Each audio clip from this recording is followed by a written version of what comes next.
you should only be on Twitter if it suits your brand. You know, if you're a kind of very formal brand that's kind of marketing to people who are probably not going to be on Twitter themselves and might think that Twitter's a bit ephemeral and a bit silly, then it's maybe better not to be there. But I think if your kind of audience might well want you to be on Twitter, they're going to think it's strange if you're not there, and they're also going to think it's strange if you're not actually really communicating and taking part. People on the early internet were very conscious of the idea that we are always playing a role when we're on the internet. Particularly women who started saying, well, perhaps, you know, you have a kind of non-gendered identity on the internet. Perhaps if people don't know you're female, they treat you differently because they can't see you.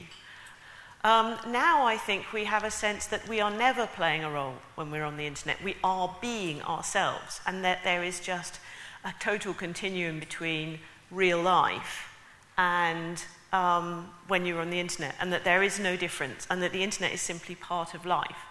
You know, it's this case of being constantly in public. You know you're constantly in public on Twitter.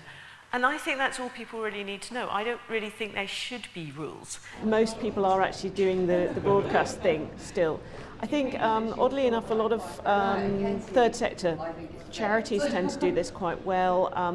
Also museums. There are quite a lot of kind of museums and galleries that actually will engage with users. So, for example, the British Museum in its History of the World in 100 Objects exhibition, if you like, they've actually encouraged people to send things in and to tweet about what they found, and they are actually really engaging with people. So often it is the kind of cultural heritage organisations that are doing this really well. Now, of course, I would say that my university does it well, but they do. But we actually, you know, we have lots of different UCL News, UCL alumni, but we actually really engage with people. We don't just stick things out there. So I think we do a good job too.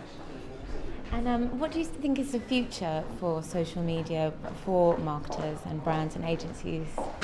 Ooh, that's a really tough one. I usually tend to not predict the future. I mean, we never know really, and that, you know, it's amazing that Twitter's 5 years old. We just, you know, the thing that didn't exist at all 5 years ago, and that it's just taken off hugely in the last 2 or 3 years. I imagine that there's probably just going to be more and more channels.